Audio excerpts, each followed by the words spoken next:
In this video, I'm going to show you how to trade Forex on Oanda. Now, the first thing you want to do, you want to go to oanda.com and you have to open up a real account or a demo account. You can do this by clicking on any of these two buttons and putting in your information. If you don't know how to do it, I have tutorials on that on my channel as well. And then you have to get inside their trader, so click on these three lines, trade online. And after you do that, you'll be basically directed over here where you have to sign in as well. I can show you this on my tutorials on my channel, so if you don't know, just go ahead and check those out. And then to actually trade Forex, click on search symbol top right, click on Forex, and then there's going to be a bunch of different Forex combinations, Forex pairs over here, and you want to select the one you want to trade. So for example, let's say I want Euro, Great British Pound.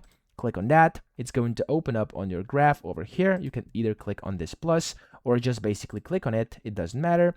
And then it's going to basically load up the graph. It's going to take a few seconds. There we go. And after this, you can just go ahead and click on new order. You can set basically the order type. You can go ahead and type in the volume, stop loss, or basically take profit if you want these as well. So currently something is glitching. Let me just refresh this really quickly.